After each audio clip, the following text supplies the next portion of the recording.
Welcome to Agape Learning Tools Podcast, where I am your host, Jenae McKnight. And I'm your co-host, John Boyd. So today we are talking about the effective classroom, what you all have been waiting for. We're going to talk about 4 topics which would make your classroom effective. They are environment, presentation, instruction, and relationship. Yes, and the first of these topics that we're going to talk about is the environment. The environment in an effective classroom, when you walk in, is going to be inviting. There is structure present. People know how they're moving. When they drive their car, they know that there's a stop sign here. They know that there's a left turn here, a right turn there. They are confident in their movements within the classroom and where and what they can do. Another thing for the successful, effective classroom is there's plenty of student work present on the walls, displaying the successes that all students have. Mm-hmm. And not just, your brightest students, but every student has something to be proud of. Mm-hmm. And they're congratulated and encouraged on those successes. Another thing that is present in the effective environment of an effective classroom is there are educational motivations throughout the classroom. Hey, you can do it. You can do this. This is great. You know what I'm saying? We can do all things. We believe. I believe in you. Whatever there is, those vocabulary walls, mm-hmm. Science walls, science terms walls, all of those things are present. Math formulas on the wall. Whatever your subject matter is, you have things on the walls that help the students when they come in. Mm-hmm. They can look around and see learning that is already taking or is going to be taking place. Another thing in the effective classroom is your classroom design strategy. Let's talk about that for a second. Mm-hmm. What is your classroom design strategy? That is an Agape Learning Tools formula. We believe that you need to move the kids around at least once a month.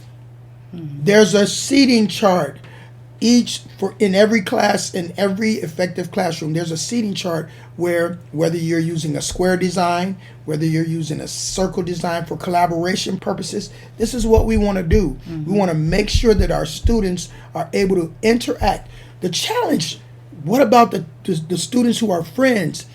That is a challenge. 1 month, you'll have those students who they're friends, they talk. Well, that's the challenge. That's how you present it to them. Hey, this month, this is going to be challenging for you. We're gonna try and meet these challenges. You're creating a competitive nature in your classroom where your students are effectively engaged in the learning process. Mm-hmm. Mm-hmm. And you're the leader of that in that effective classroom. We also have in the effective classroom expectations. Mm-hmm. I'm going to say that again. In the effective classroom, expectations are visible as well as audible. Mm-hmm. So it's no problem to talk about those expectations once a week for the classroom that may be a little bit more animated. You may have to say it once a week, twice a week, 3 times a week. Whatever it is that you have to do, those rules need to be visible for that child to be able to understand and start to understand and follow those rules. The next topic on the effective classroom is presentation. So, in your presentation, you should have a personal dress code for yourself as the educational leader in that classroom.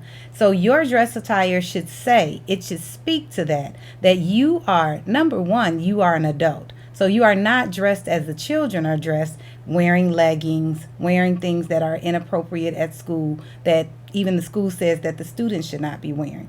So that's one thing. You definitely should be dressed like an adult. But more than that, you should be dressed like an educational leader, because you are an educational leader in that classroom. You are leading your students and teaching them how to dress professionally so that when these students grow up, they can tell the difference. They even like it when we have at schools that one day that they get to dress up like a professional or dress like their profession. That is something that we want to model as educators for our students.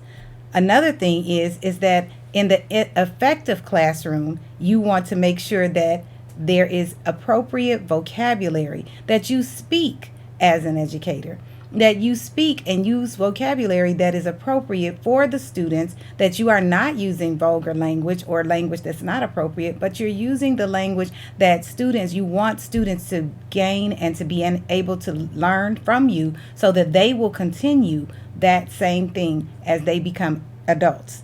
So you also want to make sure that you're using effective words that the students, they can learn from, they can apply to their vocabulary. So that's what you want them to learn. You also, in an effective classroom, you don't want to deal with emotional responses. You want to be balanced in your emotions in your classroom. Don't allow yourself to get engaged in back and forth with students, because you take control of that conversation and you let them know that I'm not going to go back and forth with you. This is what it is. This is how it's going to be. So you make your words, as they used to say back in the day, I mean what I say and I say what I mean. And that's what you're going to do in your classroom. So there is no need for you to go back and forth with any student. So you make sure that you do not relinquish your authority in the classroom by having emotional outbreaks, emotional responses, yelling.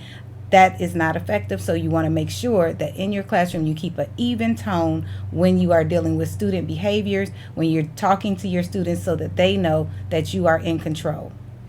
Well, when you say that, I'm going to take the opposite role and role play the student who is pushing you and challenging you while you're trying to be professional.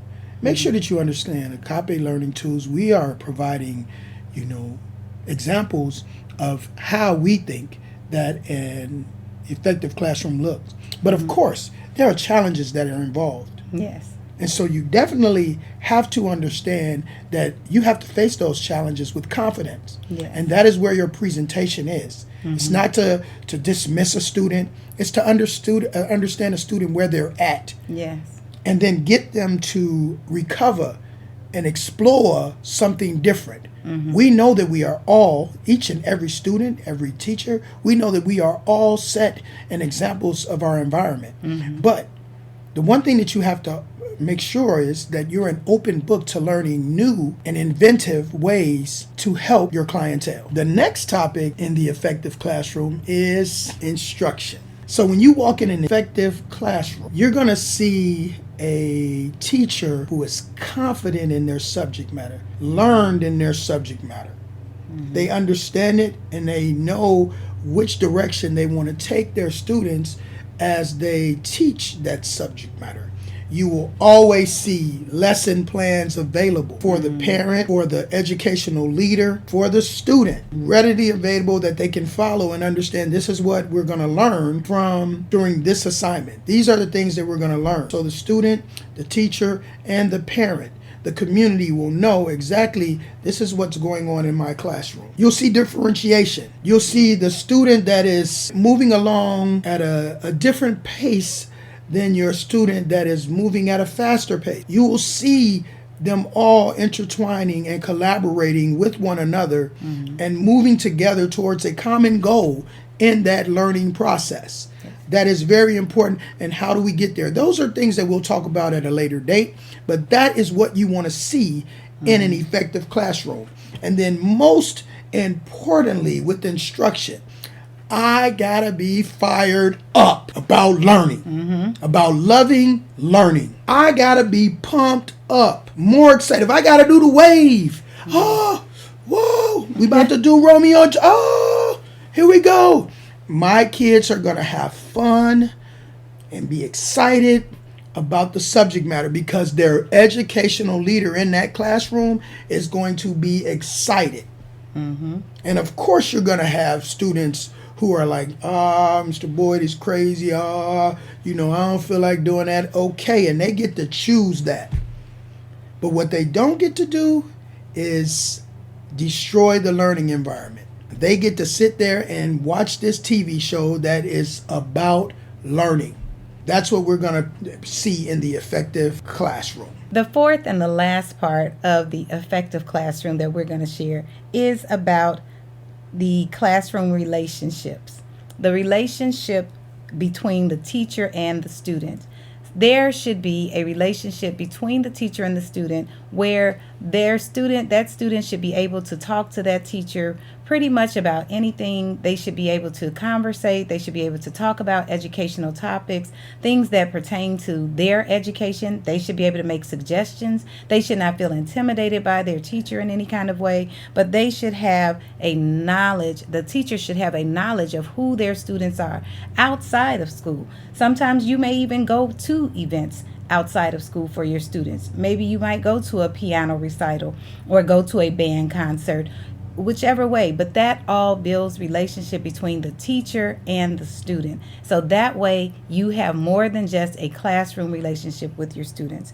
Also, there in the relationship area, the teacher should show that they care, that this is not just a job. They definitely care about their students. If their student is out for a day or a day or two, and you should be concerned about hey, are you okay? Is everything okay at home?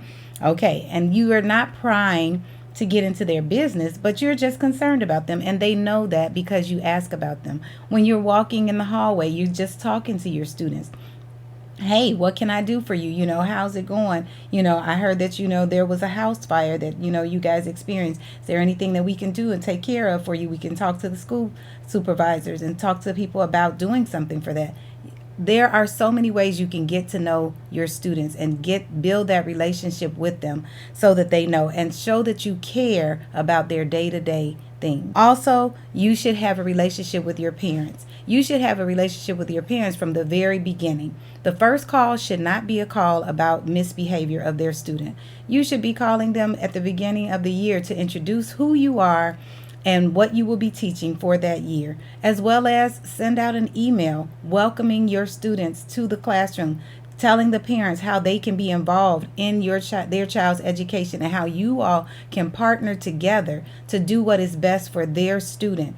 So when you have students that are high ability, that are, your EL students, you want to get to know those parents well so that you can talk to them about different strategies that not only are you going to use, but that you can make suggestions for them to use at home to help the student, because it's all about the students when it's all said and done. To reiterate our topic for the effective classroom, you just got to care. You got to give them agape love. That's what you have to do. And then you watch your students soar.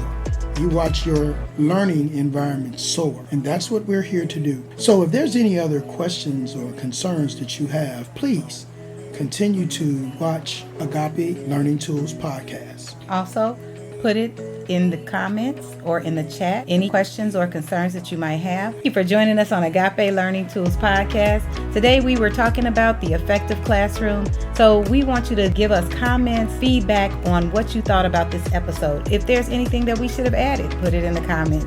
So as you see, we're on YouTube, we are on Spotify, we are also on Apple Podcasts and Anchor. So tune in to our next episode. We look forward to seeing you. Bye. Agape Learning Tools podcast is sponsored by Creating New Paths in Parenting. Parents, are you ready to learn how to raise that 21st century child? Well, this nonfiction book is a guide for you to raise successful 21st century kids. In this book, author Jenae McKnight shares stories, tips, and facts for parents. So get your ebook or your paperback copy today at Amazon.com on sale for a limited time.